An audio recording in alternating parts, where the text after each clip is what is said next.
বঙ্গবন্ধুর কন্যা মাননীয় প্রধানমন্ত্রী শেখ হাসিনা। আমি আপনার জন্য মামুনুল হক শাইখুল হাদিসের সন্তান এই যুগে সেই ভূমিকা পালন করতে চাই। আমি আপনাদেরকে একটা হাদিস শোনাই। আমার এই হাদিস ওলামায়ে কেরাম বিশেষভাবে শুনবেন। আমার এই হাদিস, আমার আজকের বক্তব্য শাসক বর্গের ঘনিষ্ঠ ব্যক্তিবর্গ যারা আছে তারা শুনবেন, লক্ষ্য করবেন, বুঝবার চেষ্টা করবেন। আমাকে পছন্দ না হলে যেই হুজুর পছন্দ হয় সেই হুজুরের কাছ থেকে হাদিসের ব্যাখ্যা শুনে নেবেন। হযরতে আমিরে মুআবিয়া রাদিয়াল্লাহু তাআলা আনহু তিনি একবার জুমার দিন খুতবা দিতে দাঁড়িয়ে একটা কথা বললেন আল মালু মালুনা ওয়াল ফাইউ ফাইউনা। দেখো, এই যে রাজ্য ধনভাণ্ডারের যে মাল, সেটা আমার মাল, আমাদের সম্পদ। এই গনিমত, এটা আমাদের সম্পদ। আমরা যেভাবে ইচ্ছা সেভাবে বন্টন করব।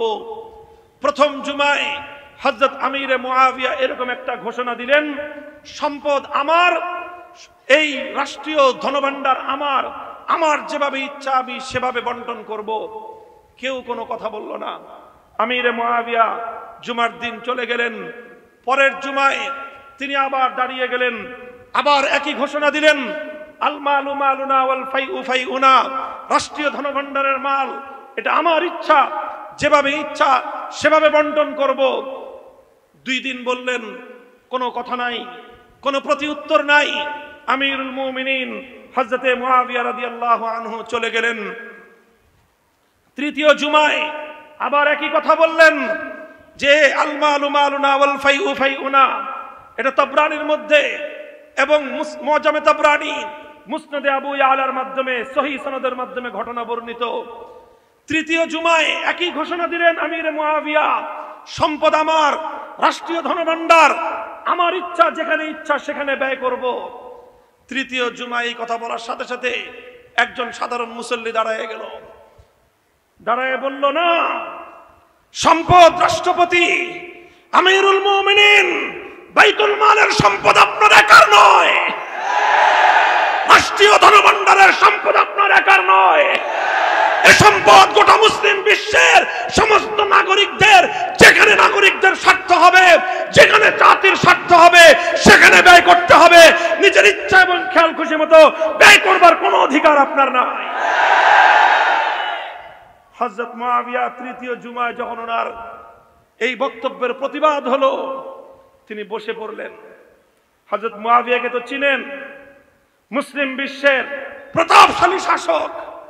হযরত ওমরের যুগ থেকে, হযরত ওসমানের যুগে, হযরত আলীর যুগে দীর্ঘ সময় মুসলিম বিশ্বের গুরুত্বপূর্ণ এলাকার ধারণকর্তা ছিলেন। এরপরে তো তিনি নিজেই শাসক হলেন। সেই আমিরে মুআবিয়া দোর্দণ্ড প্রতাপশালী, মুসলিম বিশ্বের অন্যতম রাজনৈতিক প্রজ্ঞাবান ব্যক্তিত্ব। হযরত মুআবিয়া এই ঘটনার সঙ্গে সঙ্গে বসে পড়লেন, ঘরে ঢুকে গেলেন, নিজের খাস কামরায় ঢুকে ওই যুবককে ডেকে পাঠালেন, যুবককে ডাক দাও। গোটা মসজিদের মানুষ থরথর করে কাঁপতেছে, না জানি কি হয়। যুবককে তলব করে নিয়ে গেলেন আমিরে মুআবিয়া। তার বক্তব্যের মুখের উপর প্রতিবাদ করা হলো। সবাই অপেক্ষমান, কি বলে আমির, মুসলমানদের আমিরুল মুমিনিন কি বলে শুনবার জন্য। হযরত মুআবিয়া রাদিয়াল্লাহু আনহু ডেকে বললেন, দেখো, আমি 3 দিন পর পর একই কথা বলেছি। প্রথম 2 দিন আমার কথার কোনো প্রতিবাদ মুসলিম জাতির মধ্য থেকে হয়নি। আমি ভয়ে আতঙ্কিত হয়ে পড়েছিলাম, ভীত সন্ত্রস্ত হয়ে পড়েছিলাম যে হায় কি অবস্থা। আমার শুধুমাত্র আল্লাহর নবীর এই হাদিস মনে পড়তেছিল যে এমন একটা জাতি আসবে, সে জাতির শাসকরা যখন অন্যায় কথা বলবে, জাতির মধ্য থেকে সে অন্যায় কথার শুদ্ধ দেওয়ার মতো, সেই অন্যায় কথার প্রতিবাদ করবার মতো কোনো লোক হবে না। যখন এই সময় আসবে, সেই শাসক এবং শাসিত, সেই সরকার এবং তার জনগণ আল্লাহ পাক জাহান্নামের মধ্যে শুয়োর আর বানরের মতো লাঞ্ছিত করে ওদেরকে জাহান্নামে নিক্ষেপ করবে। সায়াদখুলুনা জাহান্নামা কিরাদাতান খাসিরিন, তারা নিষ্কৃষ্ট বান্দরের মতো লাফায়ে লাফায়ে জাহান্নামে পড়বে। যখন আমি অন্যায় কথা বললাম, আমি যখন মুসলমানদের আমির হয়ে এই স্বৈরাচারী কথা বললাম যে সম্পদ আমার, আমি যখন বললাম মুসলিম রাজ্যের বাইতুল মাল সরকারি ধনভাণ্ডারের সম্পদ আমি যাকে ইচ্ছা তাকে দিব, যেভাবে ইচ্ছা সেভাবে বন্টন করব, 2 দিন কথা বলার পর কেউ যখন আমার প্রতিবাদ করলো না, আমি ভয়ে ভীত সন্ত্রস্ত হয়ে পড়েছিলাম যে না জানি আমি সেই সম্প্রদায়ের অন্তর্ভুক্ত হয়ে গেলাম যারা লাঞ্ছিত হয়ে জাহান্নামে যাবে। আজ যখন তুমি প্রতিবাদ করলে হৃদয়টা আমার প্রশান্তিতে ভরে গেল। হে যুবক, আমি তোমার কৃতজ্ঞতা আদায় করি, কারণ তুমি আমার অন্যায় কথার প্রতিবাদ করে প্রমাণ করে দিয়েছো মুসলমান জাতি এখনো পথভ্রষ্ট হয় নাই। বঙ্গবন্ধুর কন্যা মাননীয় প্রধানমন্ত্রী শেখ হাসিনা, আমি আপনার জন্য মামুনুল হক শাইখুল হাদিসের সন্তান এই যুগে সেই ভূমিকা পালন করতে চাই।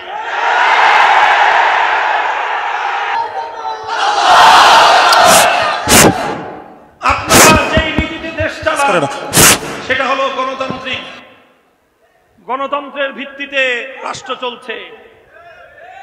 আমরা গণতন্ত্রের অনেক কিছুর সাথেই একমত নই। আমরা পরিপূর্ণভাবে আমাদের নিঃশর্ত আত্মসমর্পণ আল্লাহ এবং ইসলামের প্রতি, আমাদের পূর্ণাঙ্গ স্যাটিসফ্যাকশন একমাত্র ইসলামের প্রতি।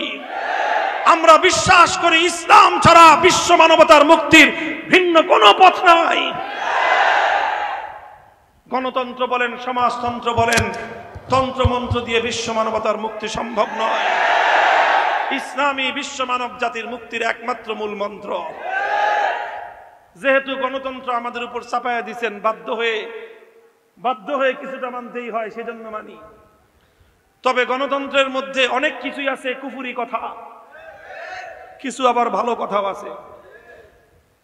গণতন্ত্রের একটা ভালো কথা, সেটা হলো জনগণের মতামত দেওয়ার স্বাধীন অধিকার আছে। আপনাদের এটা সাংবিধানিক অধিকার, গণতান্ত্রিক অধিকার, নাগরিক অধিকার। সেই অধিকারের জায়গা থেকে ঈমানের দায়িত্ব আদায় করবার জন্য বলছি, ভাস্কর্য মূর্তি নির্মাণ করাটা এটা আত্মঘাতী সিদ্ধান্ত। বিশেষ করে মরহুম বঙ্গবন্ধু শেখ মুজিবুর রহমান, বাংলাদেশের স্বাধীনতার মহানায়ক, এমন একজন মুসলিম নিহত একজন মৃত ব্যক্তি, আমাদের ধারণা অনুযায়ী যিনি ঈমানের উপর মৃত্যুবরণ করেছেন। সেজন্য আমরা ওনার রুহের মাগফিরাত কামনা করি। আল্লাহ পাক ওনাকে জীবনের ভুল ত্রুটি মাফ করে জান্নাত নসিব করুন। এই রকম একজন ঈমানদার ব্যক্তির মৃত্যুর পরে যদি তার উত্তরাধিকারীরা, তার আপনজনেরা তার কোনো ভাস্কর্য অথবা তার কোনো মূর্তি নির্মাণ করে, স্পষ্ট সহিহ বুখারী শরীফের হাদিস বলছে, ইন্নাল মাইয়িতা লা ইউআযাবু বিবুকাইল হাইয়্যি আলাইহি, জীবিত ব্যক্তিদের, আপনজনদের শরীয়ত গর্হিত কার্যকলাপের কারণে মৃত ব্যক্তিকে আল্লাহর সামনে লজ্জা পেতে হয়, লজ্জিত হতে হয়, ক্ষেত্র বিশেষে শাস্তি এবং সাজা ভোগ করতে হয়। আমরা সেই জায়গা থেকে একজন মুসলিম হিসেবে, মুসলিম আল মুসলিম আখুল মুসলিম, আল মুমিন আখুল মুমিন হিসেবে আমরা বঙ্গবন্ধুর রুহের মাগফিরাত কামনা করি। আমরা চাই না আপনাদের কোনো কর্মের কারণে কবরের মধ্যে তার আযাব হোক। আমরা চাই না তিনি আল্লাহর দরবারে লাঞ্ছিত এবং লজ্জিত হয়ে যান। এজন্য আমরা উপদেশের সুরে, আমাদের দায়িত্ব আপনাদের কর্ণকুহরে মেসেজগুলো পৌঁছে দেওয়া করছি। আমরা বড় বক্তব্যগুলো বলে দিচ্ছি, মেহেরবানি করে অন্তত নিজেদের হাতে এই আত্মঘাতী কোনো কাজ করবেন না। মাননীয় প্রধানমন্ত্রী, আজ আপনি যদি আপনার বাবার মূর্তি বানান, ভাস্কর্যের নামে বানানোর যাই বানান, বাংলা ভাষা আমরা পড়াশোনা করেছি। বাংলাদেশের বাংলা ভাষার যে কোনো ডিকশনারি খুলেন, সেই ডিকশনারির মাধ্যমে প্রমাণ করেন ভাস্কর্য আর মূর্তি দুই জিনিস। সারেন্ডার করব আপনাদের সামনে। ভাষার চর্চা আপনারা করেন না বলে আজকে ভাস্কর্য এবং মূর্তিকে ভিন্ন ভিন্ন অর্থে সাব্যস্ত করতে চাচ্ছেন। আপনারা যেটা বলতে চাচ্ছেন আমি সেটা শিখিয়ে দেই। ভাস্কর্য আর মূর্তি এক ও অভিন্ন, তবে ভাস্কর্য আর প্রতিমা দুই জিনিস। যেটা বলতে চান সেটা শিখায় দেই, এইভাবে বলবেন আগামী দিন থেকে যে ভাস্কর্য আর প্রতিমা দুই জিনিস। আমরা এ কথা বলছি না যে বঙ্গবন্ধুর প্রতিমা তৈরি করা হচ্ছে, আমরা বলছি বঙ্গবন্ধুর মূর্তি তৈরি করা হচ্ছে। মূর্তি আর ভাস্কর্য লাউ আর কদু, যেই লাউ সেই কদু। ওটা শাইখুল হাদিস রহমতুল্লাহ আলাইহি ওনার হায়াতে বলেছিলেন, গ্রামের ডিম শহরে গিয়ে বলে মামলেট হয়, গ্রামগঞ্জের মূর্তি এখন ঢাকার শহরে গিয়ে ভাস্কর্য হয়েছে। একই জিনিস, গ্রামে কদু খেতাম, এখন ঢাকায় গিয়ে লাউ বলি। যেই লাউ যেই ডিম সেই আন্ডাই, যেই মূর্তি সেই ভাস্কর্যই। হ্যাঁ, যেটা বলতে পারেন সেটা হলো এটা প্রতিমা নয়। প্রতিমা আমরাও বলি না।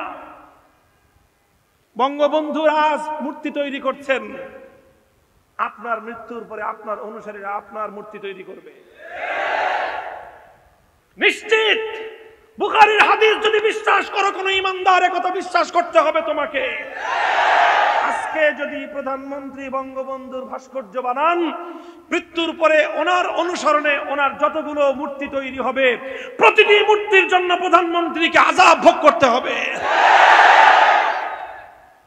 আমরা আমাদের কথা বলে দিলাম, আমরা সরকারের সাথে, রাষ্ট্রের সাথে যুদ্ধে নামবো না, যুদ্ধে নামবো না।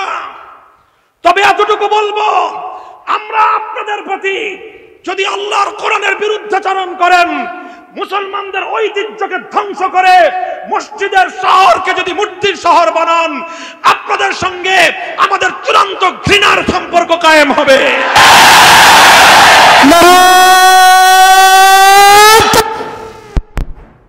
সাথে কথা বলি, আমাদের কথা কোনো ভিন্ন অর্থে কেউ মিসগাইড করার চেষ্টা করবেন না। পরিষ্কার কথা, এটা এই কথা বলা, রাষ্ট্রের কল্যাণ কামিতা করা, সরকারের কল্যাণ কামিতা করা, জনগণের কল্যাণ কামিতা করা, এটা ঈমানের অঙ্গ। আমাদের কাজ হলো সতর্কবাণী পৌঁছে দেয়া। ওয়ামা আলাইনা ইল্লাল বালাগ, সতর্কবাণী আমরা পৌঁছে দিলাম। এরপরে যদি আপনারা কোনো আমাদের এই সতর্কবার্তা যদি ভালো না লাগে, আন্তরিকতার চেয়ে চাটুকারিতাই যদি আপনাদের কাছে পছন্দ হয়, নাস্তিক, মুরতাদ, মূর্তি প্রেমী, সেই ইসলাম বিদ্বেষী বামপন্থী গোষ্ঠী যাদের কাছে একত্ববাদের চেয়ে, তাওহীদের চেয়ে মূর্তির প্রেম অগ্রাধিকার পায়, তারা যদি আপনাদের কাছে আমাদের চেয়ে বেশি ভালোবাসার পাত্র হয়ে যায়, সেটা দুঃখজনক এবং আমাদের কপাল বলতে হবে। গুটি কয়েক চামচা, গুটি কয়েক বামপন্থী, গুটি কয়েক মূর্তিপ্রেমী, গুটি কয়েক হিন্দুয়ানি সংস্কৃতিতে বিশ্বাসী, মুখে ইসলাম বললেও ইসলামের চেয়ে মূর্তির প্রেম তাদের হৃদয়ে যাদের বেশি, তাদের কথা যদি এদেশের আলেম সমাজের কথার চেয়ে বেশি গুরুত্বপূর্ণ হয়, বেশি মূল্যবান হয়ে যায়, তাহলে আগামী দিনে আমরা আমাদের পথ জনগণের কাছে স্পষ্ট করে দেব। আল্লাহ পাক রব্বুল আলামিন আমাদেরকে বুঝবার তৌফিক দান করেন। কথা বলছিলাম, দিন হলো আন্তরিকতার নাম। 1 নম্বর আন্তরিকতা কার জন্য? 2 নম্বর আন্তরিকতা আল্লাহর কিতাবের জন্য। 3 নম্বর আন্তরিকতা আল্লাহর রাসূলের জন্য। 4 নম্বর আন্তরিকতা হলো মুসলিম শাসক বর্গের জন্য। 5 নম্বর আন্তরিকতা হলো সাধারণ মানুষের জন্য। জনগণের জন্য যেটা কল্যাণ হবে সেটা আমরা বলে দিব, মানুষের জন্য যেটা কল্যাণ হবে আমরা বলে দিব। আমি জানি এই বছর একটু আখেরি কথা, এখানে অনেক মানুষ আছেন, একটা পয়েন্টে আমরা সবাই ঐক্যবদ্ধ, সেই পয়েন্টের নাম হলো ঈমান। আমরা বিভিন্নভাবে বিভিন্ন মত পার্থক্য থাকতে পারে, রাজনৈতিকভাবে আপনারা এক একজন এক এক মতাদর্শী হতে পারেন। কেউ আওয়ামী লীগের লোক আছেন এখানে অনেক, বিএনপির লোক আছেন অনেক, বিভিন্ন রাজনৈতিক মত পার্থক্য থাকতে পারে, কিন্তু ঈমান এবং ইসলামের প্রশ্নে আমরা এক। সেই জায়গাটা থেকে বলছি, যারা বঙ্গবন্ধুকে ভালোবাসেন, এই ভালোবাসার মধ্যে আমার কোনো আপত্তি নাই, বরং একজন মুসলিম জাতির মহান নেতাকে ভালোবাসা এটা দেশের প্রতি ভালোবাসার পরিচায়ক। ঠিক তদ্রূপ যারা বিএনপি করেন, মরহুম প্রেসিডেন্ট শেখ জিয়াউর রহমানকে আপনারা ভালোবাসেন, দেশের অগ্রগতি উন্নতিতে তার অনেক অবদান আছে, ভালোবাসেন, কোনো আপত্তির কিছু নাই। আপনাদেরকে বিশেষ করে বলবো, যারা বঙ্গবন্ধুর সৈনিক বলে স্লোগান দেন, আপনাদের এখন একটা স্লোগান হবে, আমরা বেশি কথা বলতে গেলে আমাদেরকে বলে মৌলবাদী, আমাদেরকে বলে জঙ্গিবাদী। এমন কোন ট্যাগ নাই যেই ট্যাগগুলো আমাদেরকে ওই বামপন্থী নাস্তিকের দল না দেয়। আমরা কথা বলতে গেলে, প্রতিবাদ করতে গেলে আমাদেরকে নানাভাবে হয়রানির শিকার হতে হয়। এজন্য আওয়ামী লীগের সকল ইমানদার কর্মীদের প্রতি আমি নসিহত করতেছি, ওসিয়ত করতেছি, কিয়ামতের দিন আপনারা আমাদেরকে ধরতে পারবেন না। আমরা আপনাদেরকে আল্লাহর আদালতে দাঁড়িয়ে বলে দিব, সমস্ত আওয়ামী লীগের কর্মীদেরকে বলেছিলাম, যদি বঙ্গবন্ধুকে ভালোবেসে থাকেন, আপনাদের দলকে, আপনাদের সরকারকে বঙ্গবন্ধুর মূর্তি নির্মাণ করবার আত্মঘাতী সিদ্ধান্ত থেকে আপনারাই বারণ করেন। আল্লাহ পাক রব্বুল আলামিন আমাদের দেশকে, আমাদের জাতিকে, আমাদের সরকারকে সব ভুল ভ্রান্তি থেকে, বিপদগামিতা থেকে আল্লাহ পাক হেফাজত করেন। উলামায়ে কেরামকে নির্ভীকভাবে, আন্তরিকতার সাথে দেশ, জাতি, রাষ্ট্র, সরকার, জনগণ সকলের সেবায় আন্তরিকতাপূর্ণ, নিষ্ঠাপূর্ণ, সাহসিকতাপূর্ণ ভূমিকা পালন করার তৌফিক দান করুন। চাটুকারিতার পথ পরিহার করার তৌফিক দিন। ওয়া আখিরু দাওয়ানা আলহামদুলিল্লাহি রাব্বিল আলামিন। আসসালামু আলাইকুম।